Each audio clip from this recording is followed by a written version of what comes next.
Lord is the most generous, who taught by the pen, taught man that which he knew not. No, but indeed man transgresses, because he sees himself self-sufficient. Indeed, to your Lord is the return. Have you seen the one who forbids a servant when he prays? Have you seen if he is upon guidance or enjoys righteousness? Jazakallah khair. Assalamu alaikum. Presentation.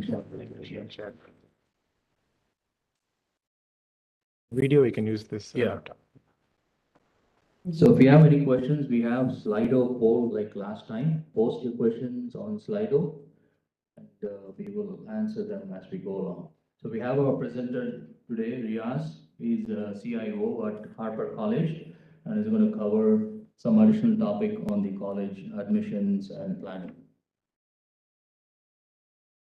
Brother.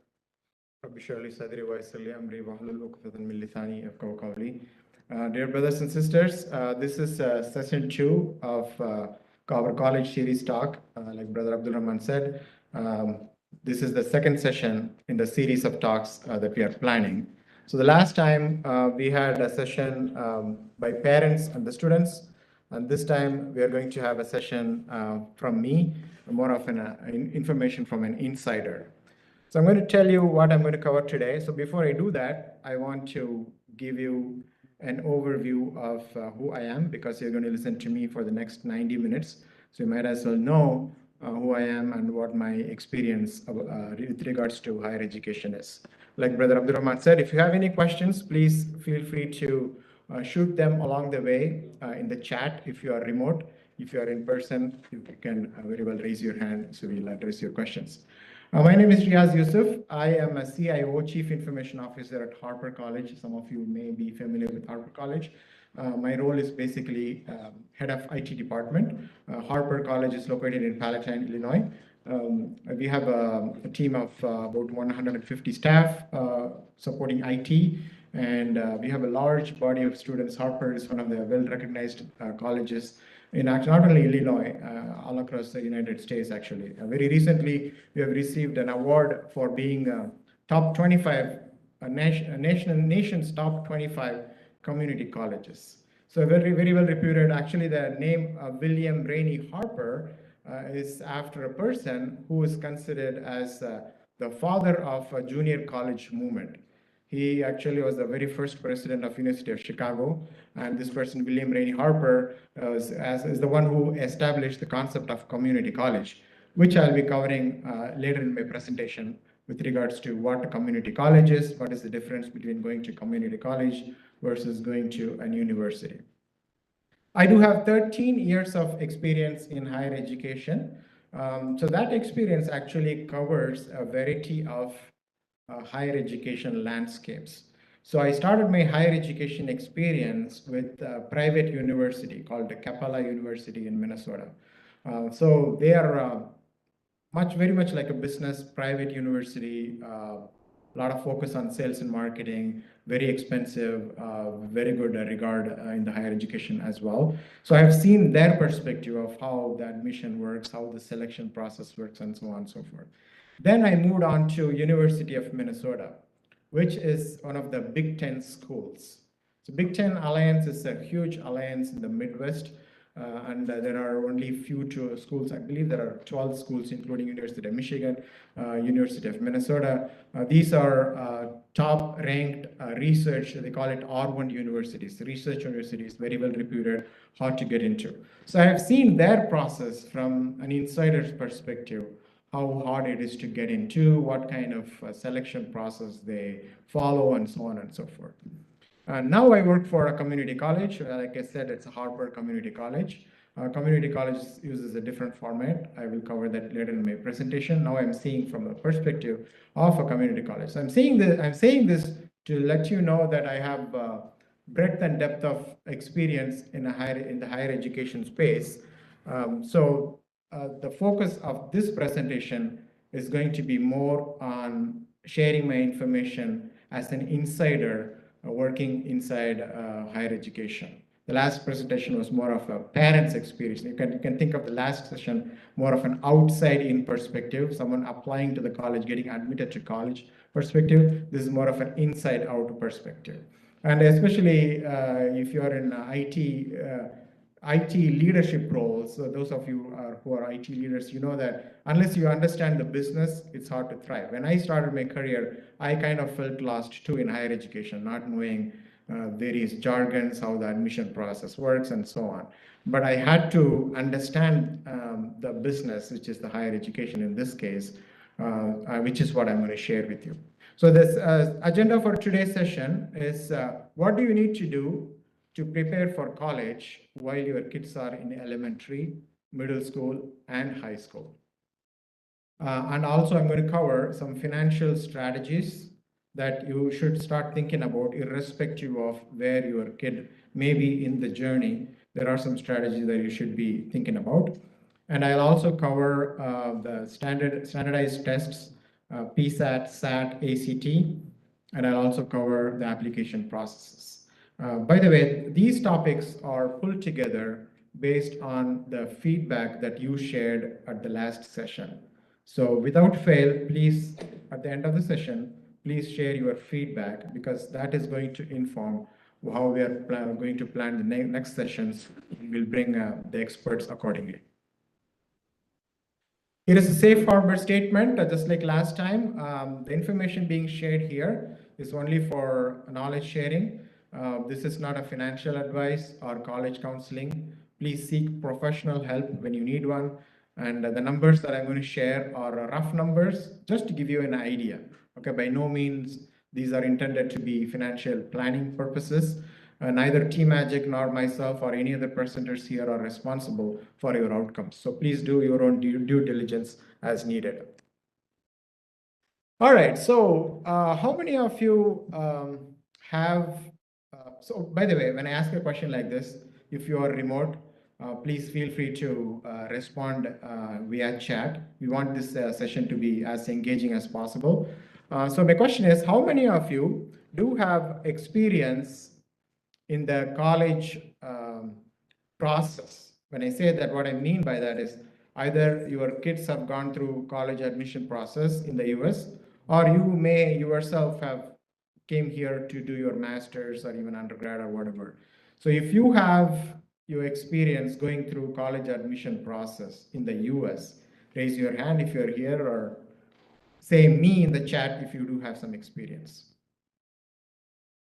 There is one in person here. I don't see any responses in the chat yet. Okay, so I'm going to assume most of us do not have the experience of going through the college admission process here. And which is why we may be feeling lost. If you feel lost, that is okay. I myself felt that way when I first took on my job at a higher education institution. They were saying things like sophomore, freshman. I was like, what the heck does that even mean? They said, oh, that actually means a 10th grade or 9th grade. Why don't you just say 9th standard or 10th standard, like how we used to do in India? So that is just one small example, right? So there are different jargons that's been used. There are different terminologies being used. The process is totally different. And actually, there are too many options with too little help.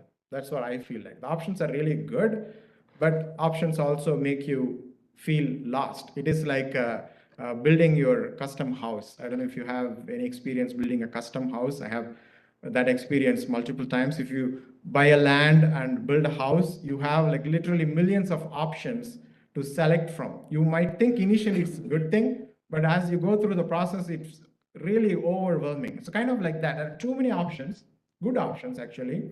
And compared to the number of options, the available help is too little, I feel like. So that is why we may be feeling lost. If you feel that way, do not worry. It's common with us having had our education back in India. That is normal to have a feeling like that. Another thing to note here is you and I, we may have been influenced by our parents when we did our college education, right? They might have had a strong say in what we picked, our parents or even our siblings, our relatives. They influence in a lot of ways in what career path, what college course we pick, and what career path we eventually land in. And most of the time, when kids take on that path, take on their journey in their college education, they just stick together throughout that journey in India, most cases, right? But that's not the case here in India. I can't tell you how many cases I've heard that where the parents wanted their kids to become doctors or specific engineer. That those are two popular industries for desis, right? So doctors and engineers. Most people target those two. The parents want them to do that, but the problem is when the kids embark their journey, there are so many exit points for them in US. So it's very easy for them to exit and do something else. For example, if you take medical field, like in India, you do MBBS for 5.5 years, then you're a doctor, right? You're done with, you can do an MD if you want to or MS, but you don't have to. You're already considered as a doctor. But here, you have to do pre-med for 4 years. Then you have to get admitted to a med school for another 4 years. Then you have to do residency. At each of these points, your teachers, your friends, your counselors, everyone will be keep on telling to the students, you know what, it's okay if you don't want to do all the way to becoming a doctor, you can do this, you can become an anesthesiologist, you can become a nurse, you can do that, you can do. So that when the kids keep on hearing something like this, they get naturally distracted and some of them actually quit. So it's a totally different landscape here. That's what I'm trying to make you understand. So for you to make your kids successful in their college journey, you need to partner with them. You cannot take the approach that our parents took with us in just telling us to take things. Right? You need to partner with them to make sure that your ambition and your kids' ambition, your direction and your kids' direction all line up so that you will have a better success in that journey. Another thing we may not realize here in the US is colleges are actually businesses. So what I mean by that is in India, most cases, we pick the colleges, right? We being the students. If you are applying for a college, you might apply for multiple colleges, but eventually you might get admitted to a bunch of colleges, then you pick the colleges. Here also the process-wise at a high level is the same, but actually the main thing here is the college picks you as a student. And the criteria they use to pick you as a student is you have to fit in the persona, in the college's face, in their public face that they have. For example, for you to get admitted into Harvard MBA, you need to have a personality like an executive. You have to be a material, CEO material, for example, or COO material. So they will evaluate that. When I walk through the college admission process, I'll tell you what exactly they look for to evaluate you as a candidate. Right? So they basically look from their lens.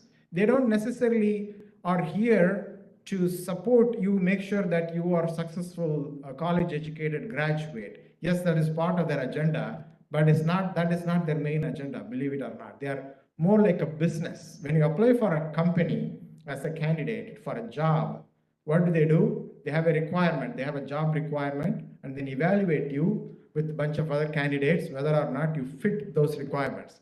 Same thing happens from the college admission standpoint. A lot of parents and students don't realize this. They think they are selecting college, actually it's the other way. The colleges might inundate you with materials. You will get, when your kid goes to 10th grade, 11th grade, 12th grade, you are starting to receive a lot of mails to your home address from a lot of good universities. Then you might think, oh, they are after me. They really want me to apply. Then you will apply. It's great. So far, it's looking great, right? But you may not get selected. Why? Because they want, every college wants to show a percentage of acceptance rate. So they want more number of people to apply so they can filter out. Harvard is very proud in saying their admission rate is, I don't know, 2% or 3%, whatever that percentage is, very small. Yale is very proud in saying our admission rate is only 3.5%, 4%. See, these colleges taking a lot of pride in selecting, filtering out students and picking. So you end up being bride's groom, and you didn't know that that was the case all along. So it is very important for when you are selecting college, which I'll be talking in a few moments. It's very important to you to understand that the colleges are not necessarily here to serve you, but they are here to pick you if you are the right fit for them. So you have to demonstrate as you're applying, you have to demonstrate if you are the right fit. Otherwise, the chances are very less. That's what I mean by who recruits who. It's not you recruiting them, they are recruiting you. With that, I would like to jump on to the first topic based on the questions that came from the last event. We're going to talk about finances, the important topic. Before I get there, any questions from what I have mentioned so far? Also looking at the online chat, I don't see anything. Unless I'm looking in the wrong place, I think.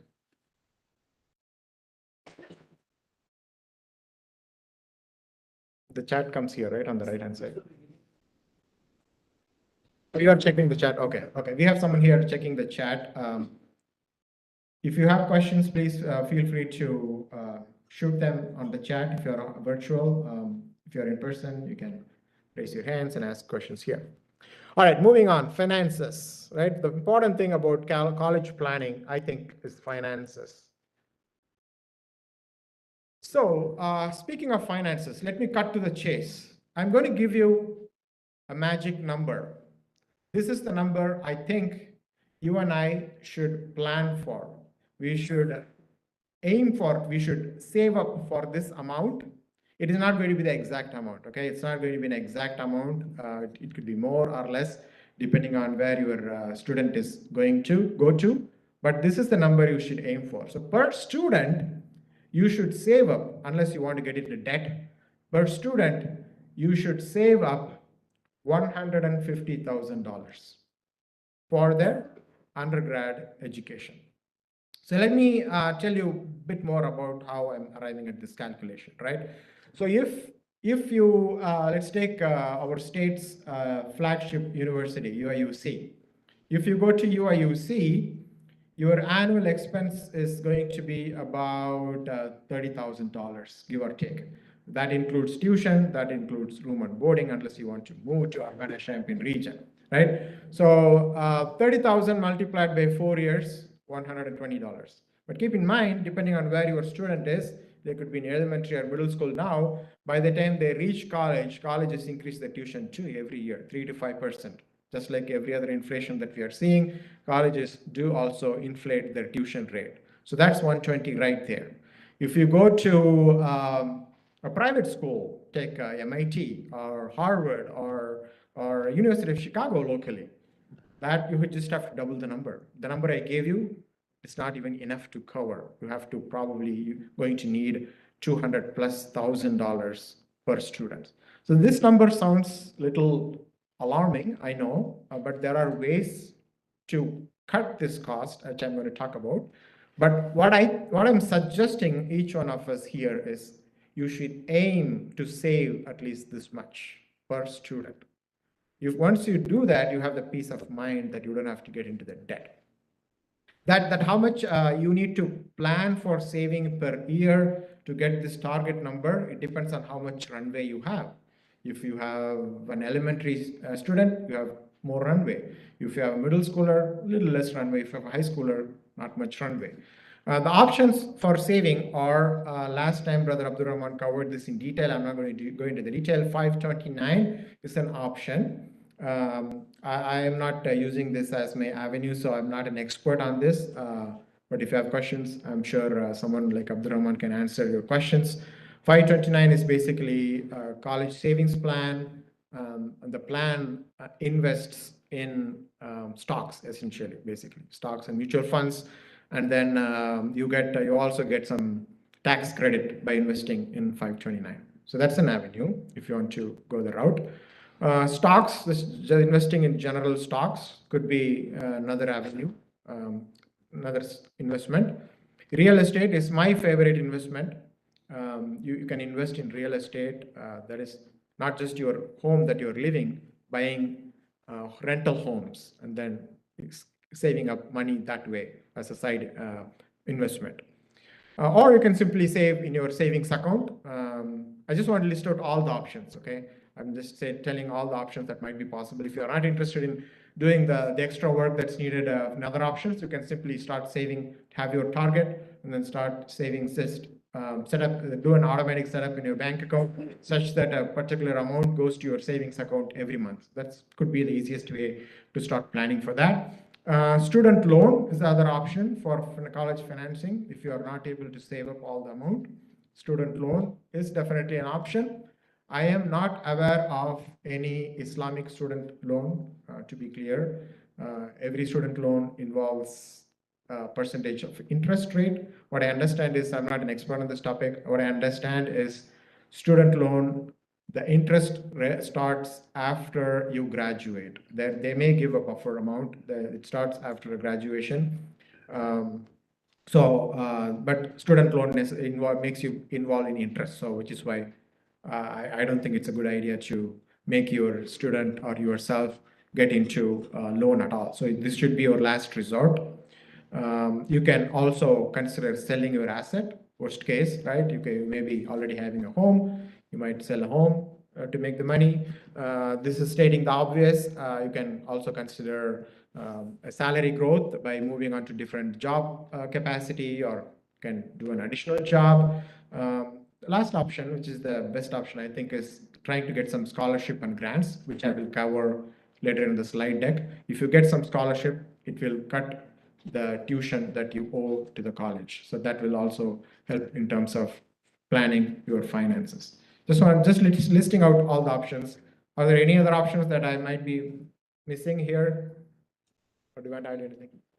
Only comment, I mentioned this briefly last time. There's a Islamic loan option called ACC, or a continuous charity. They have chapters definitely in Illinois, and Texas has it as well. There are a few more chapters. So if anyone wants to get loan, the process is little involved. So you want to take a look as soon as the kids hit high school or even middle school, explore the requirements. That is the only organization I know where you have a loan, interest-free loans. The maximum looks like there's only 20K, but the application had multiple requirements. I didn't do it for my daughter because I was late in looking at the requirements. So if you have kids in middle school, take a look and you might qualify. It's an interest-free loan, but you have to repay the loan. This is helpful. Any questions?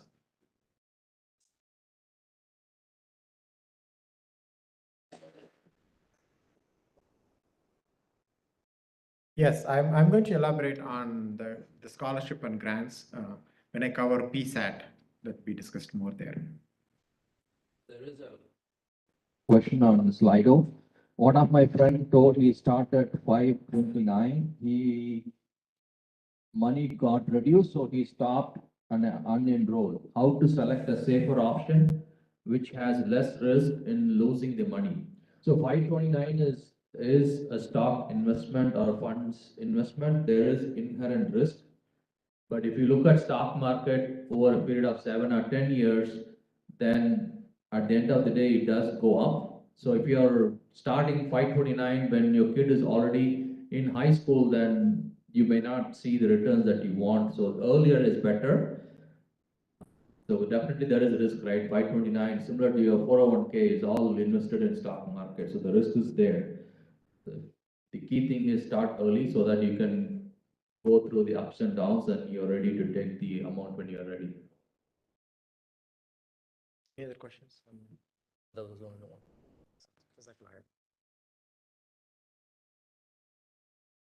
Okay, we'll cover scholarship and grants at a later slide. That was a question here in person. So moving on, more strategies for cost savings, right? So community colleges are another strategy that you can consider to save the cost. Here is how it can save your cost. It saves you, if you compare a cost to community college, it saves you about $25,000 a year when you compare to UIUC, for example. including room and boarding at UIUC. Last session, Brother Abdurrahman shared the cost for community college at COD. That's about the same wherever you go. Some of you I know might live in COD district, some of you might be in Joliet Junior College, or even if you live further up north, you might be in Harbor too. So wherever you go, it's going to be about the same, $5,000 a year.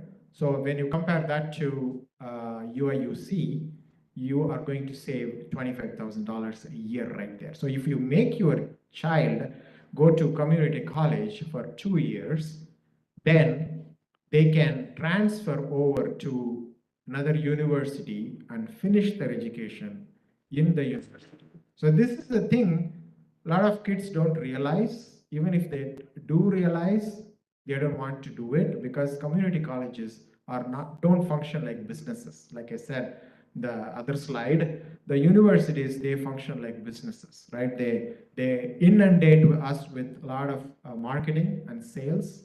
Community colleges don't do that. So as a result, what happens is your kids start to compare community colleges versus universities as if comparing Bentley and Ford. That's not the case, although they really think like that. So if you can convince your child to go to community college for the first 2 years, this applies especially if your child is in the high school, you don't have enough runway to save up to the target amount that I suggested, 150,000. Then by making your child go to community college, you will save $50,000 right away comparing to UIUC cost. The other thing is, when you complete 2 years in community colleges are only 2 years, by the way. They are not 4 years. Universities are 4 years. So you started in community college, finish 2 years in community college, and you transfer to a university. When you do a transfer like this, it's a lot easier. Versus, let's say you go to Benedictine University, a local university. And then 2 years later, your child wants to transfer out to UIC, for example. In theory, it is possible, but in practicality, transferring from a university to a university is a lot harder. A lot more questions will come at you, and it's a lot harder. But transferring from a community college to a university is a lot easier. It's not guaranteed though, but every community college does have a partnership with a bunch of universities. I know that for sure because Harper does have a partnership with 4 universities. So you are guaranteed to get an admission in one of those 4 universities. But if you want to necessarily go to UIUC and that community college does not have a partnership with them, then it's not guaranteed, but chances are high compared to transferring from a university to a university. So a community college is a clearly good avenue to save cost. And when your child graduates from that university eventually, their degree certificate is only going to show the name of the university. No one is ever going to know they actually went to community college unless you tell them, unless you tell your employer, you tell your friends. If you don't tell anyone, nobody will even know that you went to community college to do the first 2 years. So that is an excellent strategy if you want to save cost. If that is your primary goal, that is an excellent strategy. The problem is, like I said, the brand image that the community college holds in your child's mind is not as comparable to the Harvards, to the University of Chicago's, and to the UIUCs, right? So that's where the problem comes into. Another slight difference between community college and universities I want to point out, because that is only other con I think, is the first year experience. When a student goes to college, their overall college experience primarily is formed based on the first year experience. So the community college experience first year is going to be much smaller scale because the campus is smaller compared to university, everything is much smaller. So it's a different kind of first year experience, not necessarily the same university experience. Now the question is, do you want to spend $50,000 for that experience, for their brand image? You might want to, that's up to you. If you have the money, you might as well spend it, that's fine. If you don't want to, if you don't have enough money, then this is a great strategy to save some cost. Some states actually provide community college education for free of cost. In Illinois, that's not the case. We end up paying for it, but California, Tennessee are examples where community college education are free, so it's even cheaper for those guys. So that's one strategy. Another strategy could be relocating. I don't know if we are all passionate about doing this, but just to give you an idea, if you want to plan this ahead, by the way, most states require you to live in the state for about 24 months if you want to be considered as a resident of that state. So another strategy could be if your child is in middle school or the beginning of the high school, freshman or sophomore, you might want to consider moving to a cheaper state and saving cost that way. That could be another strategy, not necessarily saying you should do it, but that's a strategy. For example, if you take University of Florida, it's $10,000 cheaper compared to, the tuition is $10,000 cheaper compared to University of Illinois. University of Texas is about $5,000 cheaper. University of Wisconsin is about $6,000 cheaper compared to what we are paying here. The universities and the high schools in Illinois are top notch. Okay, don't get me wrong. We are actually getting one of the top class education here in Illinois. If you do a Google search for top school district in the US, a good portion of them are actually in Illinois. There is a Lincolnshire School District, there is a Highland Park School District, there is a Vernon Hills School District, there is a Naperville School District. So good, there is a really top class schools available here, including high school and colleges, but we are paying for it. That's what it really means, right? So we pay for that higher quality of education by paying more. So if really your goal is to save, that could be another strategy considering a relocation.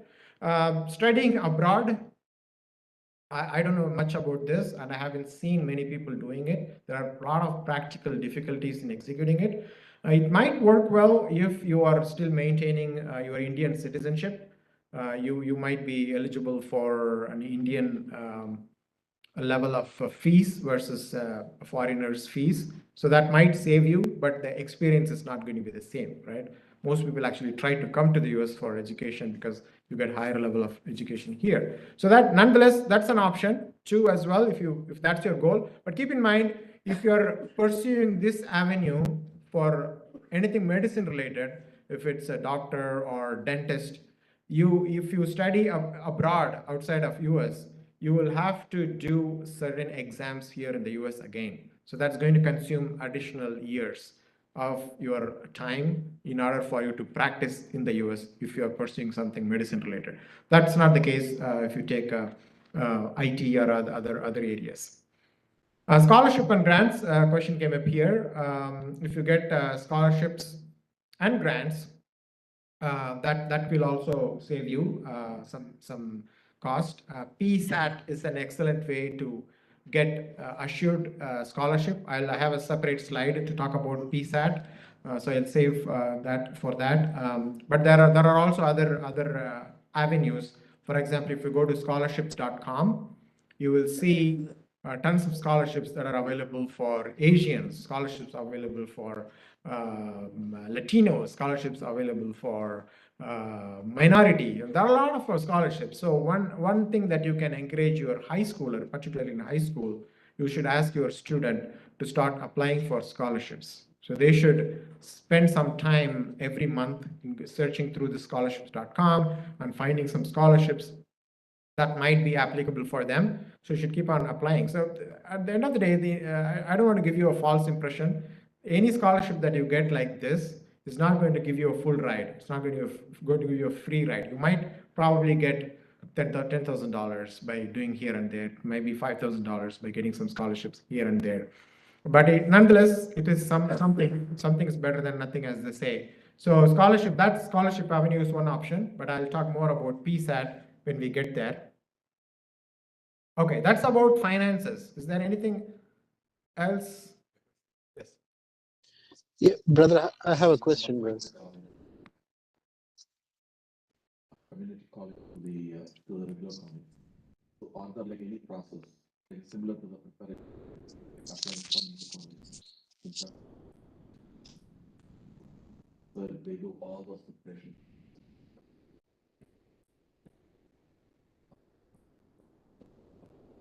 what is the process?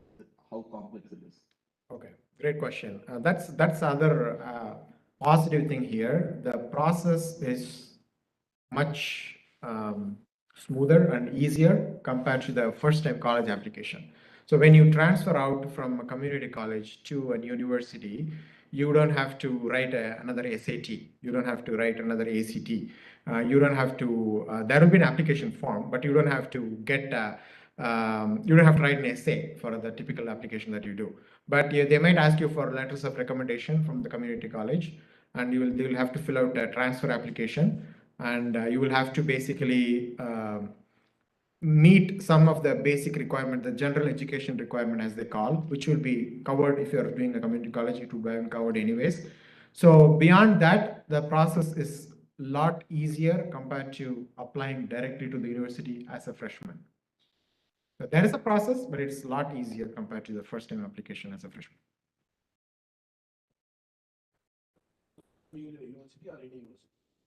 You can transfer to any university. Oh, repeat the question. Okay, thank you. For the benefit of online participants, let me repeat. Can you only transfer from community college to an affiliated university, or can you transfer to any university? Let me take an example. You are a student from COD, okay? And then you completed 2 years from COD. I'm pretty sure COD does not have any partnership with UIUC. So you want to transfer out to UIUC, you can still do that. But COD, I'm sure, has some partnership with 3 or 4 universities. If you are moving on to that university, it's not even a transfer. To answer the earlier question too, the process is a lot easier. You are not even transferring, you are just continuing your education with that other university.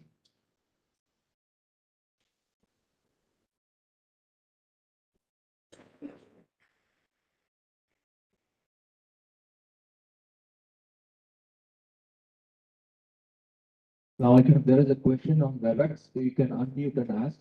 Somebody has raised their hand. Brother Abdul, do you have a question on WebEx? Yeah, brother. Can you hear me? Yeah, we Yeah, can hear yes. you. So I was told that if you are an employee of a university or a college, then your kids study for free. Is that true?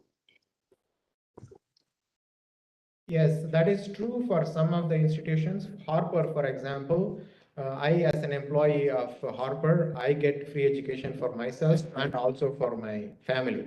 My kids, my wife can all study for free. But it is not the case with most large universities. For example, I also worked for University of Minnesota previously, where I myself as an employee was not qualified for free education. I get 75% discount, but I don't get a free education. But my family gets nothing from University of Minnesota. So community colleges, mostly yes, to answer your question. If you are an employee of the community college, you get free education. Some of the private institutions do that, but not like USC, for example, University of Southern California. If you're an employee of USC, you get free education, but you need to have worked for them so many years to even qualify for that. But most other large universities, that's not the case. So you still end up paying for your kids, although you are an employee there.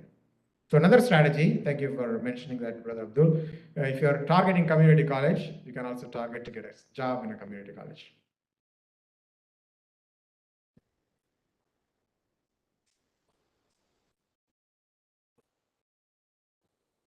Okay, so the question is specifically about first generation student scholarship. So this is one of the, I want to say, 1,000 categories of scholarships that are out there. There are women specific scholarships, there are transgender specific scholarships, there are minority specific scholarships, there are even Muslim specific scholarships too. Some of the Islamic organizations offer. They are usually smaller in amount.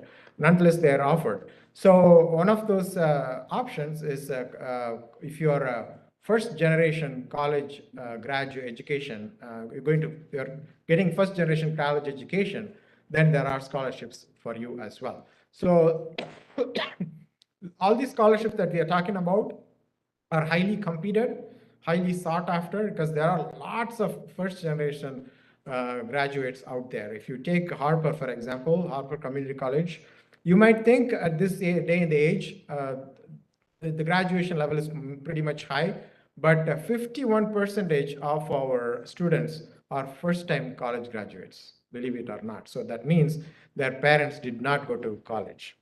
So that is a higher number. So that is still there, that they, though all those kids will be competing for that scholarship. Go ahead. First thing, I studied in India.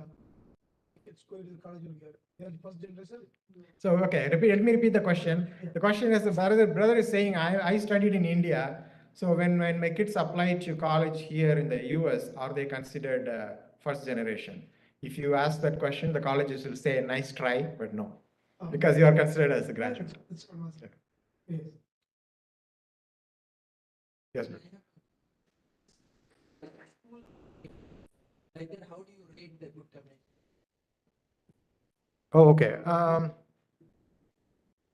Yeah, I can repeat the question. The second question is, like you said, how to apply for a colleges, how that works in the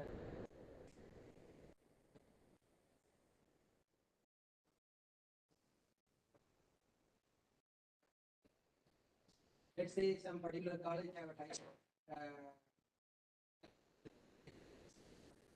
you're applying here or there. Oh, okay, got it. Okay, so first question, now you need to remind me on the first question. What was the first one? How do you rate the community? Okay, picking the community college. So how do you rate the community college? If you are decided to go that community college route? First of all, you get the cheaper tuition only if you go to the community college where you are living. So the community colleges have their own districts, right? Only if you go to, I'm going to assume that you are in COD district, okay? If you go to COD, then you get that about $5,000 tuition per year. That is applied only if you go to COD. If you apply to Harper, your tuition is going to be 12,000, not 5,000. That extra bump will be there. So you are going to miss out on that saving if you apply to another community college. And there are rankings out there for community colleges. Aspen is one of the ranking, ASPEN, of which Harper recently made it to the top 25 in the nation. So in the Illinois, Harper is the top community college. I don't know where COD falls. You can go online and you'll be able to get a ranking for community college. The second part of the question, if you are transferring from an university, community college to an university, right? Okay. So if you're transferring from a community college to an university to which the community college has a partnership with, how do they know which university you are transferring to? So you as a student, you will be mentioning, there will be a transfer form you will be filling out. It's going to be more of a straightforward process, but you will be electing in that transfer form which specific college. Every community college also has what they call it a university center. That is their job. There will be a counselor there. They'll work with your student, make sure that the attention that they get is offered. Because some of these universities do specialize in medicine. Some of these universities specialize in engineering. So based on that, your student might want to go to one university versus another. So they have the choice to pick at that time.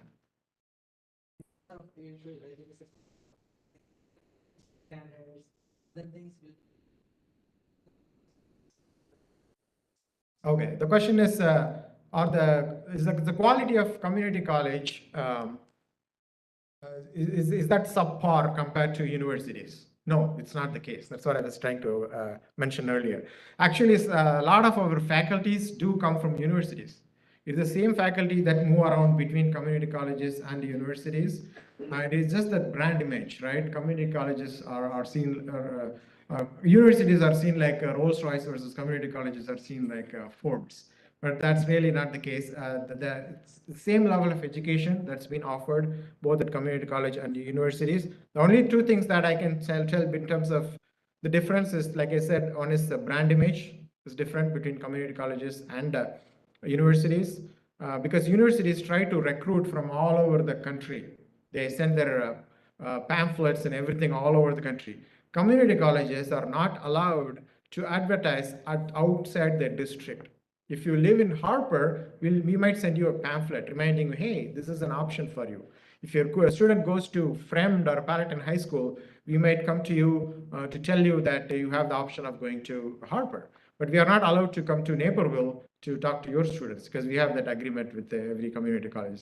So because of that, the names of the community colleges are not widely known even to us as parents, right? The number of questions are coming because we are not aware of that. It's not being told to us. And as a result, we think community college is more like back home. We have those vocational training institutions, right? So we compare to those kind of institutions, but that's not really the case. Community colleges also offer the same level of high quality education the first 2 years. The only difference is if you stop after finishing at your community college, you only get an associate degree. That's an option. If you're, for example, folks like the ones that work on HVAC, the heating ventilation industry, or mechanical industry, a lot of those guys get picked for jobs right after their second year at community college. So for them, that's good enough. That's 2 years education is good enough. They get a job right away.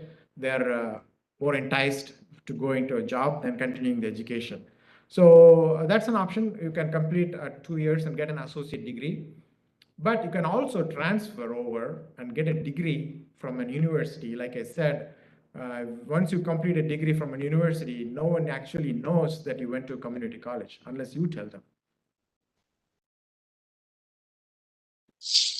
Brother, I have another question, brother. So do Yes. you have, so once you got admitted to a community college, do you have to stay there for the complete 2 years before you get transferred, or you can, even after 1 year, you can get transferred? Okay, so the beginning of my presentation, I mentioned here in the US, there are a lot of options, right? Remember, so that is sometimes problematic too, right? So one of the things in the US is it's extremely flexible. The higher education is extremely flexible. Just because you started your education in one place, it doesn't mean that you have to stay there until the end of the course at that place. You can even transfer out after your first semester.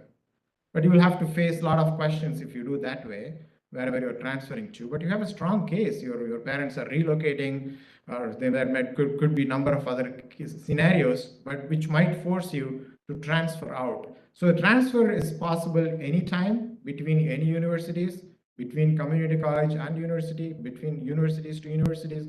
It's always possible, irrespective of which semester, which year your student is at.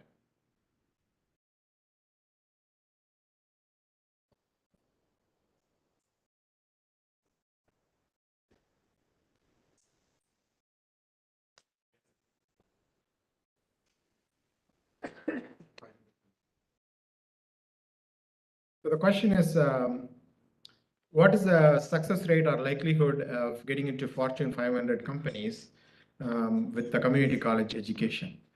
So if you're stopping your education after 2 years at a community college, then your odds are little. But what we are talking about is completing your education at an university, right? If you are completing your education at a well-known university, then your chances are as good as whoever is attending at the same university from year one versus your student who may be starting at year 3 at the same university. Chances are still the same. One thing I want to mention here, if your student has a particular target, for example, if your student is so focused on engineering, and if they get admitted at UIUC, for example, which is one of the top-notch engineering schools in the country, then you should consider sending them to UIUC because you are not going to get the same opportunity at year 3. You may not, because if they go to community college and complete 2 years, they can still try to transfer to UIUC because it's a very competitive school. The chances are slim compared to if you have a guaranteed admission on year 1. So you should apply to UIUCs.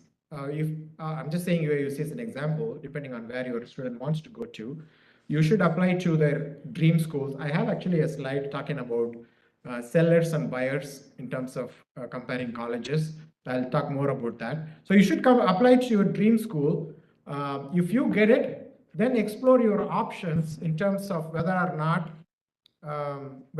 you have you want to pursue that school. This again depends on a number of factors, including money as a factor too, right? So you can consider at that point. Okay, in the interest of time, we are going to move on to the next topic, preparing for college in every phase of your child's life. Okay, so if your child is in elementary, how many of you have children in elementary? Raise your hand. Wonderful. In the chat, you can say me. So there is a number of folks here in person whose children are in elementary. From elementary, I gave you a magic number, right? Have that as a goal in terms of saving up towards. So aim for that number and save up. That is the primary thing you are going to do when your child is in elementary. So save up, and save up to the target number. There will be a standardized test in the 5th grade. So your student will be taking the test as part of their college, as part of their class curriculum. So they'll be taking it. That is the only determining factor for what kind of advanced courses they're going to sign up, if any, in their middle school. Beyond that, whatever else they do in school up until the 5th grade doesn't really matter. Okay, so which is my last point here. Give them a break. Okay, as an Indian parent, we want to push them a lot, but don't do that in their elementary. They have a lot of time to get that push in the middle school and the high school. Okay, so in the elementary, focus on your savings. Standardized test, they have to do well if they are able to, which is great. And then you can also focus on their sports and some extracurricular activities such as Kuman or Mathnasium, if they're interested, right? Those things are good. At this stage, it's not going to add much value from the college perspective, but it might bring them into some cadence in terms of doing some sports or doing some advanced level of math, which will help them down the road to keep up that momentum. That's the only benefit of it. Otherwise, from the college admission standpoint, nothing matters while your kid is in the elementary school. While in middle school, ramp up your savings. Okay, again, you have your runway is now reduced, right? So ramp up your savings, aim for more saving options, and now your child will be presented with some accelerated learning paths. In Lincolnshire, they only offer math and the accelerated path. I don't know about your area, so every school is different. Some schools call it gifted child programs and so on and so forth. So there will be an option presented. If your child gets in, that's great. If they don't lose your sleep at night. It's not a big deal. They still have an option to get into an advanced level in high school. Okay, if they get in, the good thing is they will be used to that higher rigor from now on. That is the only benefit. Otherwise, it doesn't really matter from the college admission perspective. Okay, so they encourage them to get into that accelerated path options if it is presented in your child's school. Again, if your child is interested, encourage them to do Kuman or Mathnasium or one of those after-school education. That is, again, will help them to get tuned into doing those extracurricular activities. Sports is another option. If your child does some sport starting from 6th grade all the way to 12th grade, that is viewed as differently from the college application perspective. That is a plus, it's a benefit from the college admission perspective. So think of some sports. By the time they finish their elementary, you should have an idea what sport your child is interested in, if any. If they are, then sign them up for that. There'll be a standardized test again in 8th grade. That will determine whether or not your child will be admitted into an AP class or honors class at the high school level. So that is more of a higher stake. If your child is able to, encourage them to study up for that. Grades don't matter at the middle school level. Okay, you should encourage your students to aim for higher grades because they should get into that cadence of seeing more of the A grades. They should start seeing that starting middle school. But if they miss A grades here and there, it's not a big deal. It's not going to matter from the college perspective at all. Okay, so that's middle school. I'm kind of rushing here because we have 2 more big topics to cover. If your child is in high school, now the stakes are pretty high. Put your savings on steroids. Like a brother was mentioning earlier, if you're starting 529 when your child is in high school, it's probably not a good idea because the risks are high. So evaluate that risk reward balance at this time. And starting now, every grade matters. from the college admission standpoint. This is one of the biggest difference compared to education in India and education here. So starting from 9th grade all the way to 12th grade, every grade that your child gets in high school matters from the college perspective. That is why I'm saying stakes are high. Sign up for APs and honors because your kid has to show their rigor in the academics. From the college admission standpoint, the top-notch colleges look for rigor in their academics. If they show rigor, they have higher chances of getting admitted. Because if a child was doing well if a child was aggressive in academics in high school, most likely they'll be aggressive or they'll be adapted very well to an aggressive academic environment in a college education as well. So that's how they view it. Sports, again, if your child is interested in any of the sports, encourage them to do. It is not a requirement, so to speak, from the college admission standpoint. The college admission standpoint, they'll ask you for about number of things, which I'll cover in a later slide. You answer what your child has the experience doing, but doing sports or not doing sports, you don't have to sweat if your child is not interested in a sport. If they're interested and they're passionate about it, great. By all means, let them continue that sport. Same thing goes for extracurricular activities, volunteering as well. If they're interested in volunteering something or doing some extracurricular activities or even a job, let them do it if they're interested, right? Back to my original point, if you don't partner with your child right from early on in their education, it is really hard for you to influence them later on. So you need to partner with them, understand what they're really interested in, and encourage them to pursue that avenue. So activities, again, encourage them to whatever they're interested, except the exception is if you are applying for medicine, they expect you to demonstrate some activities from the medical line. So you're better off if you have some experience doing some internship at a hospital or shadowing a doctor, for example. Those things add a lot more value. They expect, for sure, medical schools expect a demonstration of doing some level of medical related activity from your child's list of activities. Otherwise, the activities doesn't really, which activity doesn't really matter, but doing something really matters. So I have this slide specifically talking about activities because I get questions sometimes about, do I need to send my daughter to Bharatanatyam? Do I need to put them on this particular Tamil class? Or do I need to send them on particular this thing or that thing, or violin class? Because parent gets this panic attack because they are seeing other parents doing things like this. Then they think, oh, that kid did a violin class, that is why he got admitted to UIC. So they start to make those connections without necessarily the connection being true. Like I said initially, the colleges, they are businesses, right? They look at your profile to see how much of a fit for their college, okay? And one of the things they use is to look at what activities that your student has done in school. Because the colleges don't know your student, they're trying to understand you. That's all they're trying to do. Okay, if your student is trying to get into a good engineering school, the engineering school wants to look at your student and see if they have a personality fit that goes with their culture, with their students.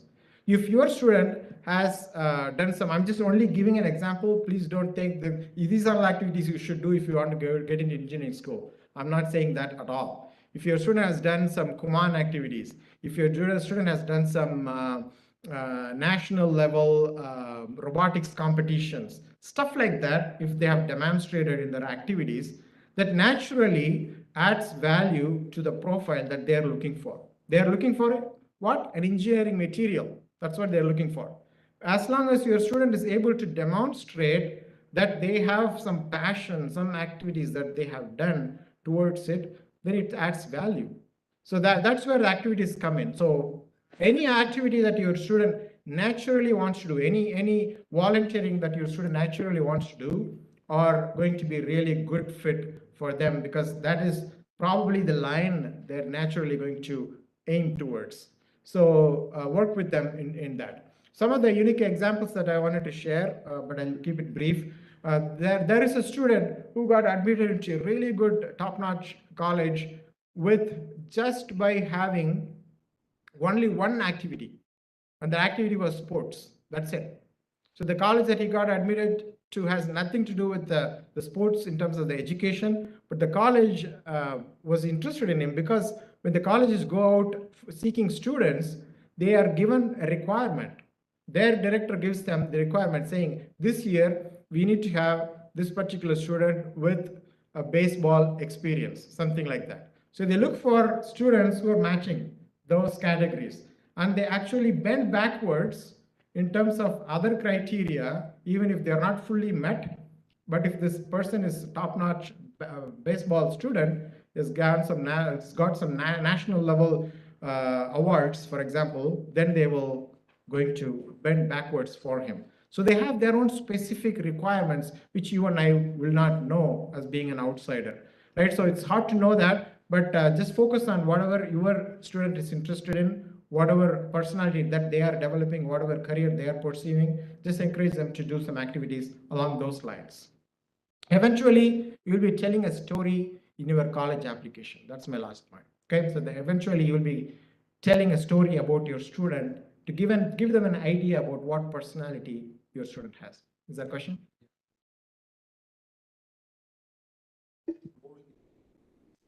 Based upon what school district they come from, like school district can be strong, but whether can see whether. Okay, the question is, does diversity matter? How much does it matter in the admission process? It matters to some extent, not a great extent, but when the colleges evaluate your students' applications, they actually hire people called readers. All they do is reading your students' application. They do this in the winter time especially, and every application gets read multiple times, not just once. So when they read the applications, they look at your students' high school. So by looking at your students' high school, they have an idea what kind of opportunities are being presented to your students' high school. For example, if your student is going to Nakwa Valley, they know that Nakwa Valley has, these are all the activities, clubs, activities that are being presented to your student. What is the level of education that's been delivered to your student versus a school in Glenview might be different. So they have that idea. From that lens, they look what kind of opportunities being presented to your student, how much of that advantage they have taken from the opportunity that's been presented to them. So from that perspective, they look, not necessarily that they don't get a quota from, they have to pick 10 students from Naperville, 20 students from Lincolnshire. That's not the case. Does it answer the question? Do we have another question? There's a question on this. Brother Atif, looks like you have a hand up. Do you have a question? You can unmute and ask your question if you have. Yeah, there is a question for Sadiq. Is a volunteer at 20 to 30 hours a week?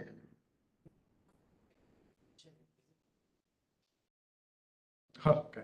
So, okay, in this slide, I mentioned 20 to 30 hours a week in activities and volunteering. This is combined. Yes, it is aggressive, and that is what you should aim for. If you want to aim for good college, you have to show the rigor, both in academics and activities. So 20 to 30 hours, not just in volunteering, combined activities and volunteering. I think last time Brother Abdul Rahman listed a list of activities from his daughter's list.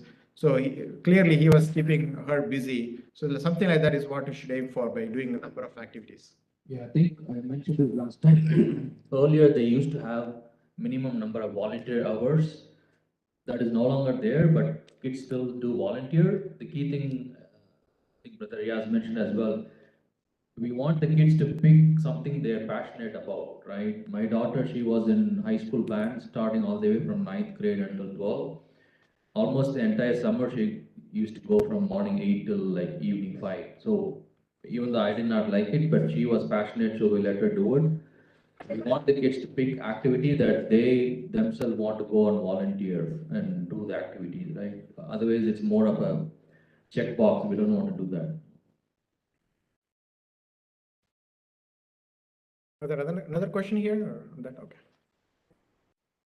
Okay, we only have 15 minutes, so we'll try our best covering rest of the topics. So that's about activities. Let's touch on the test preparation. So you might have heard of these test names, SAT, ACT, right? Some of you have heard of it, right? Wonderful. So SAT or ACT, by the way, you can do either one of those. Actually, all colleges that accepts or requires you to submit one of the tests accept both SAT or ACT. So it's either or. And you do this, your student does this in 11th grade. Preferably, I would suggest you to do it 2 times. That way you can submit the best score.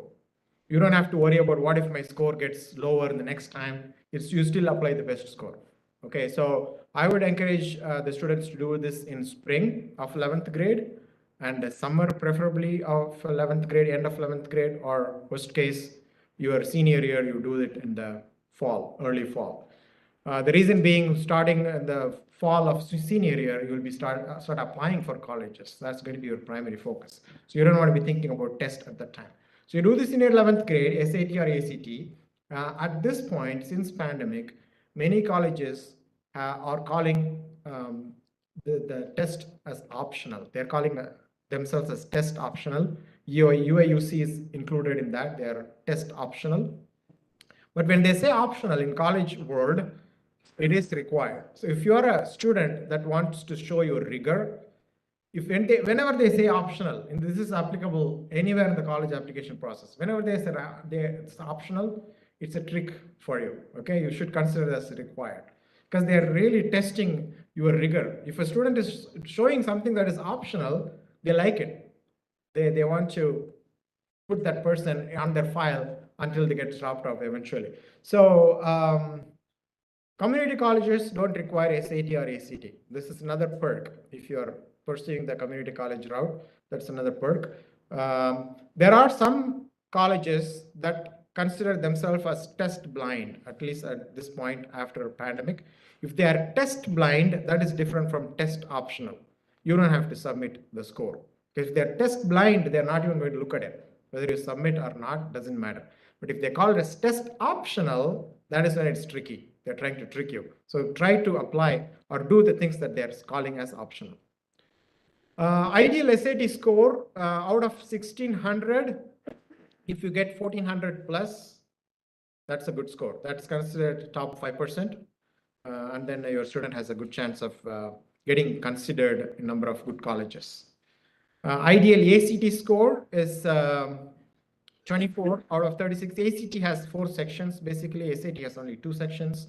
ACT, what they do is out of 4 sections, they take an average. And if that average ends up being 24 or more, that is considered a good score. Now, the difference between SAT and ACT is really one is more focused on STEM. ACT is more focused on STEM.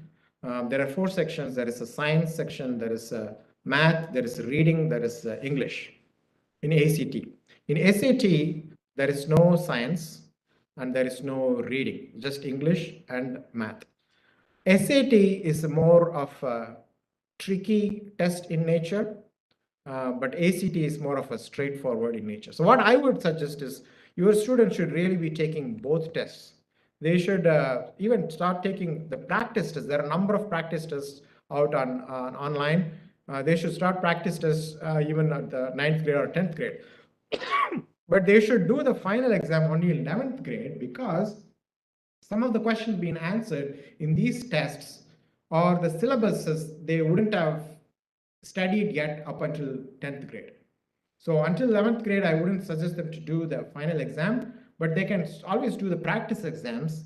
That way, they have a clear idea which one they have a knack for, which one they are interested in doing. Because there are 2 styles of exams, SAT and ACT. Whichever one they are getting good score, the ideal score that I mentioned, whichever one they are getting a higher score, that is what they should focus on. That is what they should prepare more. And that is what they should apply with their college too. Now, there is another exam called PSAT. It's also called NMSQT, which is National Merit Scholarship Qualification Test. This is something your student should do in 11th grade. I shouldn't say should, it's an optional.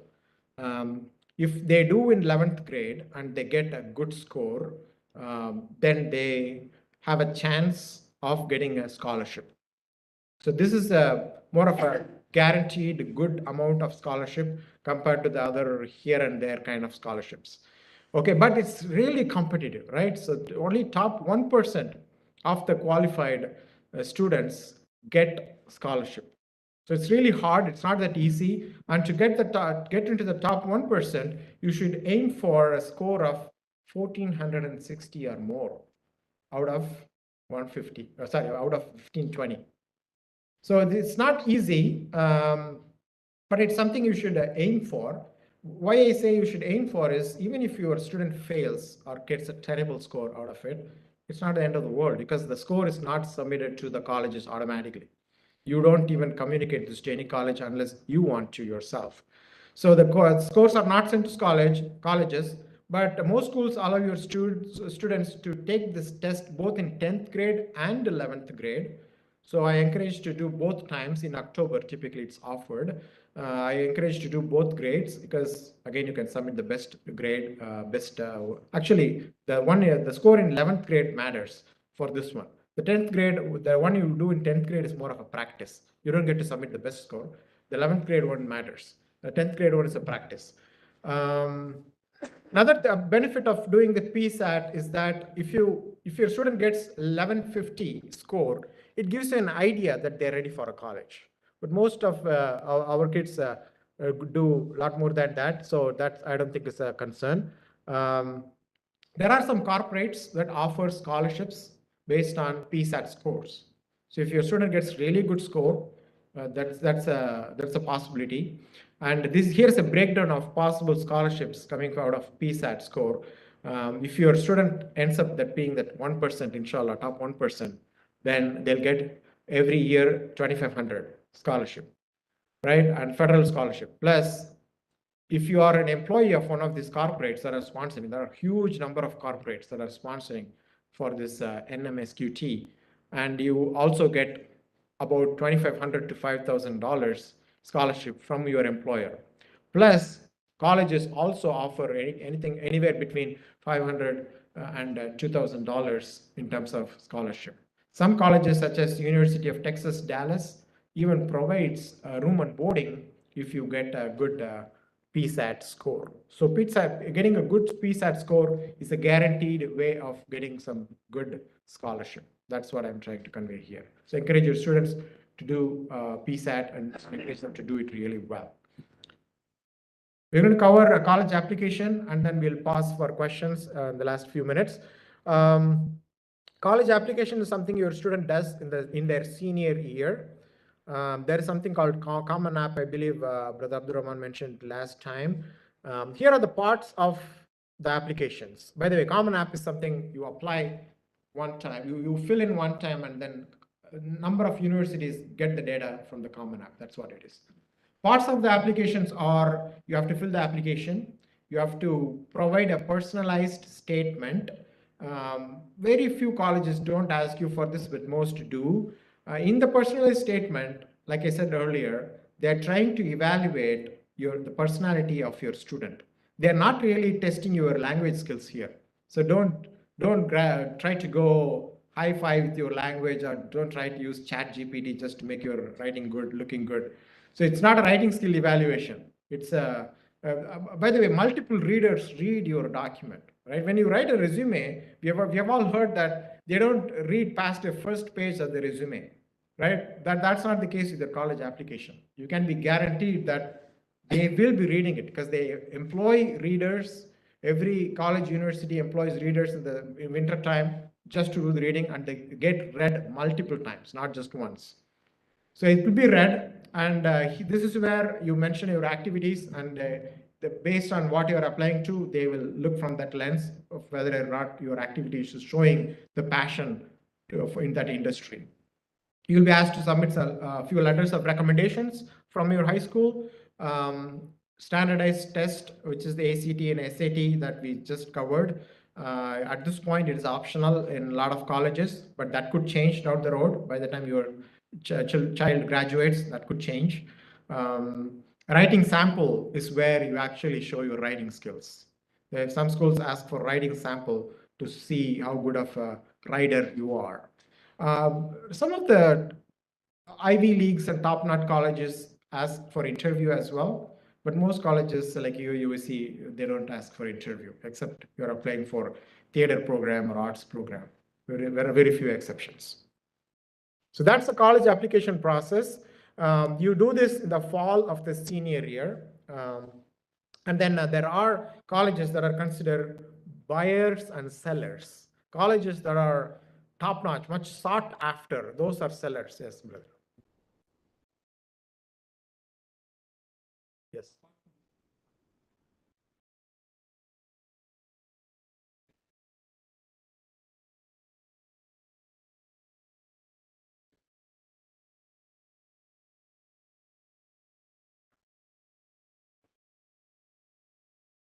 The question is, besides the GPA and activities, what else matters from the college application standpoint when a student is being evaluated? It's really those two plus the letter of recommendation. So when a reader looks at your application, so the GPA is the more straightforward one here, because every student competes for GPA, and it's a straightforward formula that's done. Every college has a minimum GPA for admission, and then they look at it. When it comes to activities, they look for how much you have taken advantage of the environment that you have been provided. If you are applying from rural southern Illinois, where you went to high school that did not have much of club options or much exposure to a lot of activities, then you are evaluated differently. They are not going to expect a lot of rigor from you from that perspective. From the letters of recommendation, they look for missing pieces. Anything that you have not addressed in your personalized statement, anything that is not showing, if you're, for example, if your GPA is, you have a high GPA in 9th grade, low GPA in 10th grade, that is a red flag for them. Why is it? They want to see an upward trend, not downward trend. If you are seeing a downward trend and you have your personalized statement could say something about your medical challenges or your family challenges, then they connect the picture, they connect the dots that way. Your letter of recommendation may give them a story too, may give a missing piece or two of the puzzle as well for them. So what they're trying to do is they're trying to put the pieces of the puzzle together to get a really good understanding of what kind of personality your student is. That's really what they're trying to do. Okay, are there other questions? In this slide, I have basically put in the timeline. Did I skip anything else from here? Okay, so I put in the timeline here just to give you an idea. I listed out the UIUC timeline. Speaking of time, we are running out of time, so I'm not going to cover that in detail, but every college has their own timeline. It usually starts the fall. You get to know by May whether or not you get selected for a particular college. These are all the important admission criteria, what they are looking for from your college application package, right? You have to show your course rigor. Your students should have some APs, some honors in their education, because that shows them course rigor.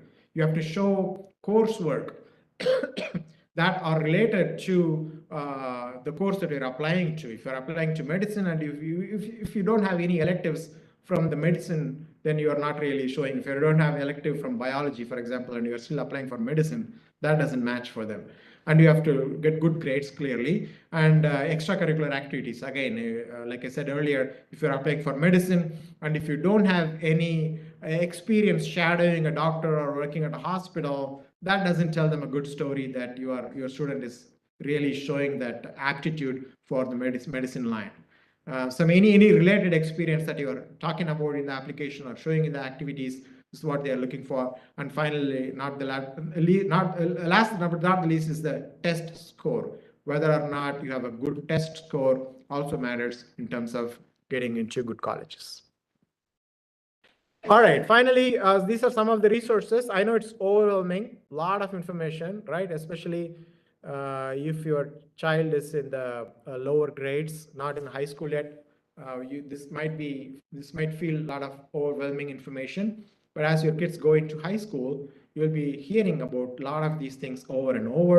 I also suggest you to attend the future college talk series from TMAGC 2. That's what we're trying to do here by getting the right people to talk about all these different topics. So speaking of that, please make sure to submit your feedback and questions. Based on that, we'll plan the next sessions. Also talk to a lot of parents. Like last session, we had parents talking about their experience, students talking about their experience. Talk to parents too, because every people that you talk to will give you a different perspective. Look up your network too. If you have someone working at colleges and universities, also talk to them, because insiders can also share different perspectives as well. Another good resource that your students should tap into is their high school counselor. The challenge with high school counselors is that they deal with 250 students or more every year.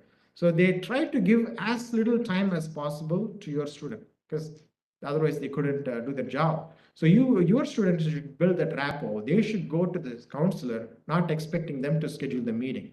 They should go with questions, ask more proactive questions to the counselor, because they have seen a lot of students going into all different colleges, taking all different paths. They have a clear, good idea as well. Attend college fairs. High schools do arrange college fairs. So ask your student to go to the college fairs. Like I said, last but not least, submit your questions and the feedback so we can bring more experts talking about other topics as well here at the TMAGC College Talk Series. All right, with that, we are 3 minutes over time, but if there are any questions, I'm happy to stay and answer if there are any. Yes. Okay, let's take this one first. Go ahead. So is a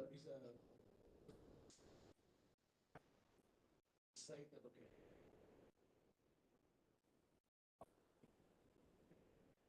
He has to say that 10th grade or 11th grade.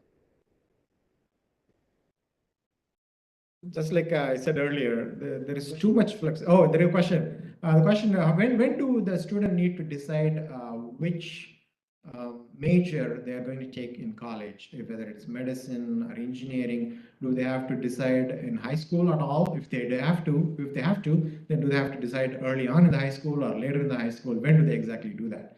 Like I said, the education system is way too flexible. I don't know if it's a good thing or not. So they don't have to decide until they actually apply. Even when they apply, if they're applying for engineering, they don't have to pick the major at that point either. They can do their general education first year, then they pick the major in engineering. But in medicine, this is a different story. They apply for pre-med, showing an interest in pursuing the medicine line. But even there, they're only showing their interest in the medicine line in general. They could become an anesthetist, or they could become a nurse, or they could become a doctor. There are a number of other medicine lines too. So that particular selection of engineering, medicine, or lawyer, that kind of selection they do in the senior year when they apply for college. Can they do Correct. Irrespective of whatever they want to do, medicine or engineering or anything else, they can still go to community college to get an associate degree. But of course, with an associate degree, they are not going to become a doctor, but they can very well become, I don't know about the medicine field very well, but they could do something in the pharmacy, for example, with an associate degree for sure. So something like that they can pursue. If there are any questions online, please feel free to unmute and ask your questions away.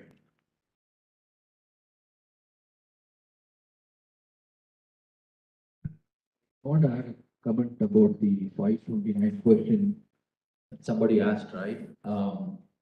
Even if your kid is in 9th grade or just joined high school, you could still do 529 because it's going to give you state tax deduction. But how you invest that money, you need to look at funds or even investment that's low risk. The 529 have multiple options. Since you need the money in next 4 years, you don't want to put it in a high risk area, right? But you will get the tax benefit for that year, but you want to make sure where you invest at least the principal is available when you want to take it out.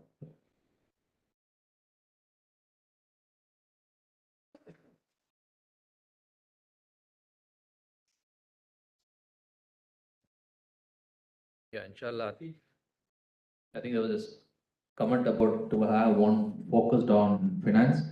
Inshallah, we'll plan for that in future. Monthly contribution, it's up to you. Every individual is different, right? But as Brother Riyad mentioned, average is 30,000 per year, like you, in Illinois. Urbana Champaign is 30 to 35. UIC is a little bit lower. Let's assume your kid is going to go to Urbana, right? You need at least 120,000 to 130,000. So your target is to have that saved by the time your kid starts the college, or at least some portion of it. How much you want to save, it all depends on what expenses you have and other commitments you have. The more is better, but it will vary person.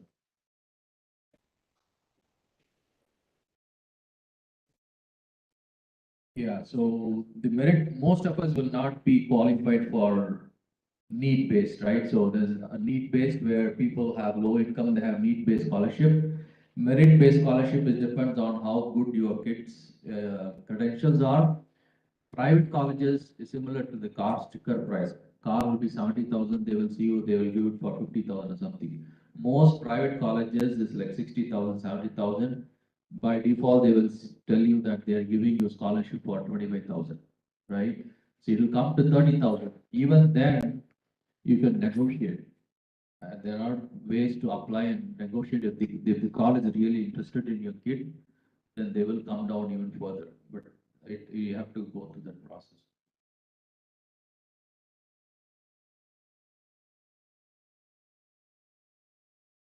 Yeah, Arpana, it's including boarding and fees for tuition, 30 to 35,000.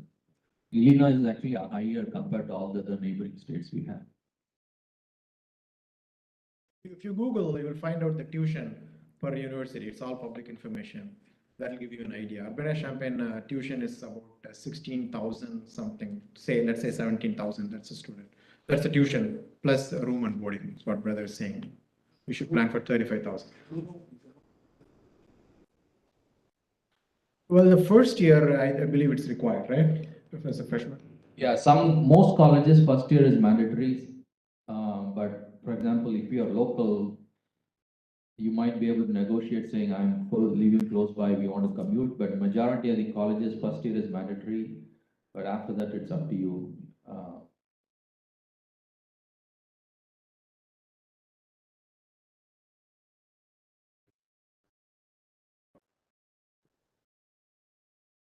Okay, the question is about the residency qualification for community colleges. It depends on where you pay tax. It comes down to your tax statement. If you are filing exactly in the county, in the address where you're filing your taxes from. If you're filed tax from COD school district, you are considered a COD resident. Just like the school district.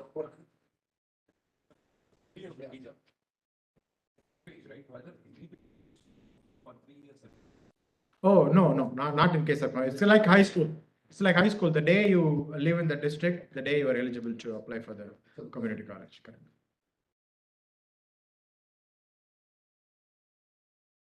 Assalamu alaikum. So you said something about like, yeah, the 16,000 or 30,000 you said, right? Does that not include any scholarship at all, or some scholarship is included in that? Like not just the need based, there are other academic or based, right? Now, is this included in that fees or not? So the fees, I'm assuming your question is about the fees, right? So the 30 to 35 for Urbana-Champaign, it does not include any scholarship in that. Like UIC is like 20,000 probably. So these are without scholarship. Most of the public university, you don't get a lot of scholarship. You might get maybe 2,000, 3,000, something like that. Private universities where they give you a lot of scholarship, meaning they say it is merit scholarship, it goes back to the same concept. They increase the fees and then they give you scholarship. But public university, if the kids are really good, then you do get some scholarship, but not in huge amounts.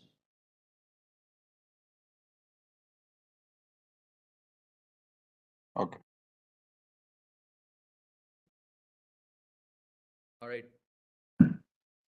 Any other questions? We're gonna wrap up here.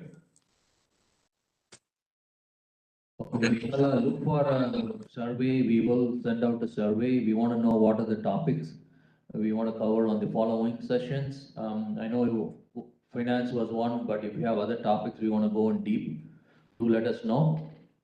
Anything else you want to say? Yeah, So Alhamdulillah. inshallah, I think next Friday we have Jummah, right? Inshallah. For people who are local here, every first Friday we have, but we have to postpone it. Inshallah, next Friday we have the Tamil Jummah and ICN in the House and Masjid. Alhamdulillah. So Jazakumullah khairan for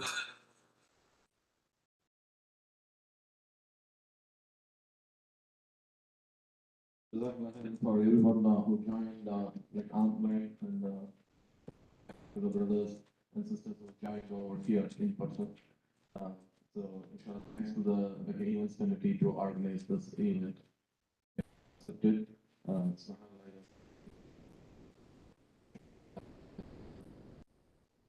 Assalamu alaikum.